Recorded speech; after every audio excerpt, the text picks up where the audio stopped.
Fala pessoal, tudo bem com vocês? Professor Pedro aqui na área, resolvendo as questões do vestibular UERJ 2022, fazendo aí nesse vídeo questãozinha de número 26, uma questão aí que a UERJ ama, né pessoal? Metabolismo energético, falar de respiração celular, inibidores, desacopladores, e por mais que ela tenha costume de cobrar na segunda fase, estamos falando de uma prova única, né? Tanto nesse vestibular quanto no vestibular 2021, ela cobrou dessa vez aí na prova única, prova de múltipla escolha. Tá aí a questão na tela.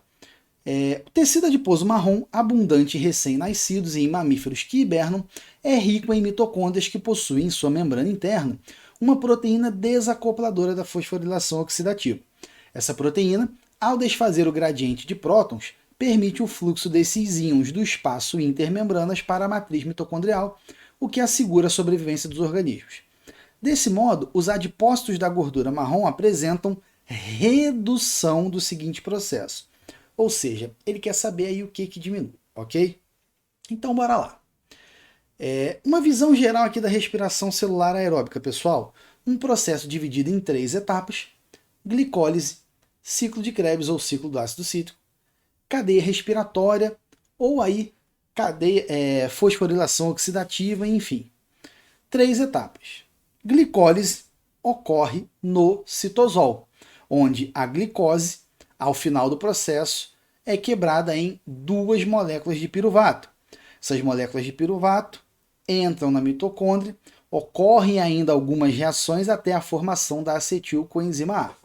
A acetilcoenzima A entrega, digamos assim, esse acetil ao oxaloacetato, formando o citrato, dando início ao ciclo de Krebs. Depois disso, nós temos a terceira e última etapa, fosforilação oxidativa, onde todos os NADHs e os FADH2 formados nas etapas anteriores chegam aqui, entregam elétrons e hidrogênios e participam da produção de ATP. Agora veja que na glicólise ocorre produção de ATP, no ciclo de Krebs ocorre produção de ATP, mas essa produção de ATP ela é muito mais acentuada lá na fosforilação oxidativa, lá na cadeia respiratória. Então nós temos aí as 3 etapas: glicólise no citosol, ciclo de Krebs ou ciclo do ácido cítrico na matriz mitocondrial e a fosforilação oxidativa nas cristas mitocondriais, lá na membrana interna da mitocôndria, ok? Sendo que na fosforilação oxidativa é onde ocorre a maior produção de ATP. Então nós temos aqui um esquema bem simples, pessoal. Membrana externa da mitocôndria, o espaço intermembranas e a membrana interna da mitocôndria com os complexos de citocromos. Aqui é a ATP sintase e o CP1, termogenina, que é uma proteína desacopladora. Normalmente o que acontece? O NADH e o FADH2 chegam até aqui. Estou dando como exemplo o NADH. Quando o NADH chega até aqui, tal qual o FADH2, ele é reoxidado. O NADH está na forma reduzida, ele é reoxidado a NAD+, e nisso ocorre o bombeamento de hidrogênios, de prótons, de íons H+, para o espaço intermembranas, e elétrons passam aqui para o complexo 1, e esses elétrons, na cadeia transportadora de elétrons, vão aí saltando de complexo em complexo até serem aceitos pelo oxigênio aqui ao nível do complexo 4. Tanto é que o oxigênio é considerado o aceptor final de elétrons e hidrogênios da respiração aeróbica. Tudo bem? E nisso, o que rola? Esses prótons que foram bombeados para o espaço intermembranas aumentam a acidez do meio, e isso é importante para o funcionamento da ATP sintase.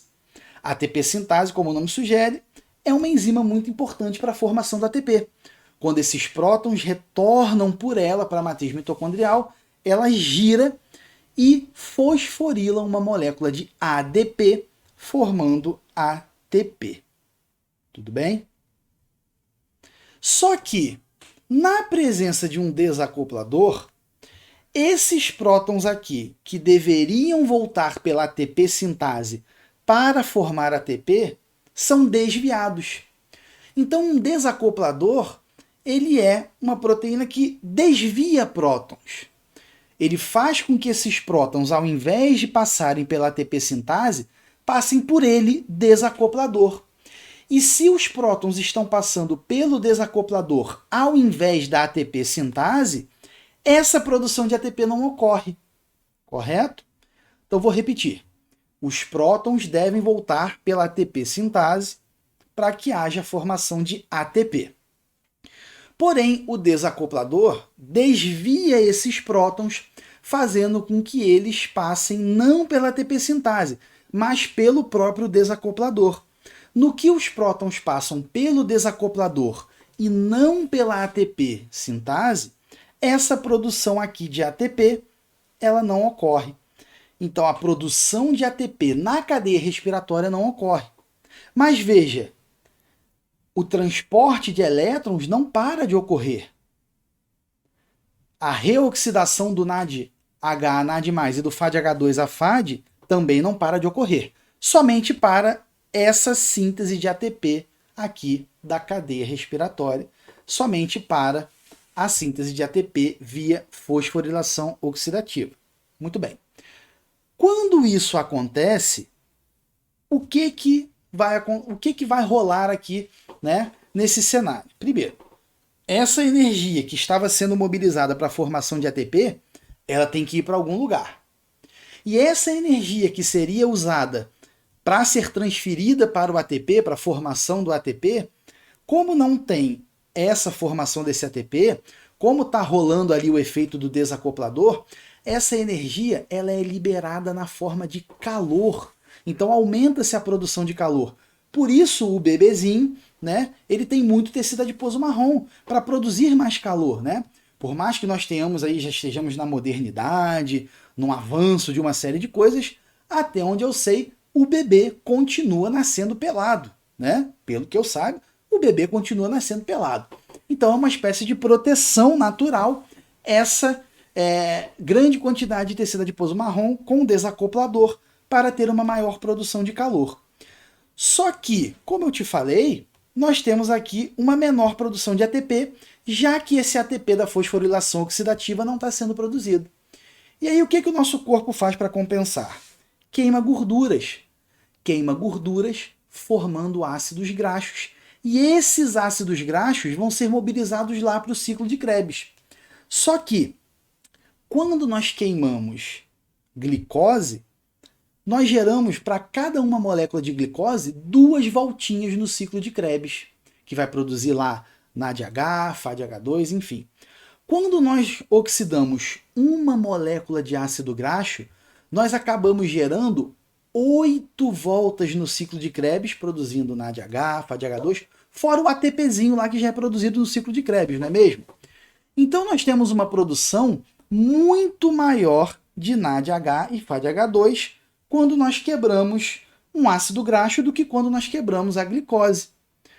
E esses NADHs e FADH2 que estão sendo formados pela quebra do ácido graxo vão chegar aqui e vão passar pela cadeia transportadora de elétrons, vão participar desse processo aqui.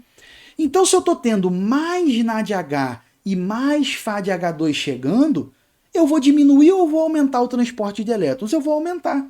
Porque se chegavam X NADHs, por exemplo, e agora está chegando mais do que X, é mais transporte de elétrons. Então, o transporte de elétrons aumenta. Se eu precisava de uma quantidade X de oxigênio como aceptor final de elétrons e hidrogênios, eu vou precisar de mais oxigênio.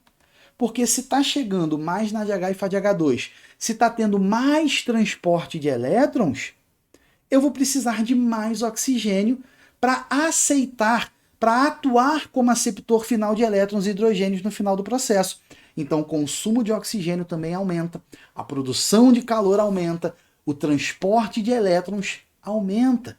Beleza? Então, olha só, voltando para a nossa questão, ele quer um processo que diminua. O que vai diminuir?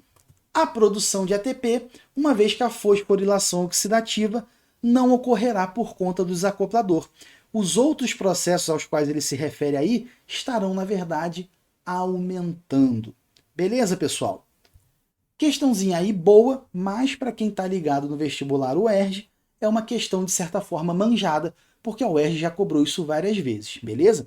E só para fazer uma diferenciação, os inibidores atuam em geral ali nos citocromos, como por exemplo aí o monóxido de carbono e o cianeto, que atuam no complexo 4, e aí você para geral, beleza? Então só para fazer uma referência aí bem rápida, mas a questão ela é de desacopladores. Espero que tenha ficado tudo claro, mas se pintar qualquer dúvida, só deixar aqui nos comentários. No mais, forte abraço, te vejo no próximo vídeo.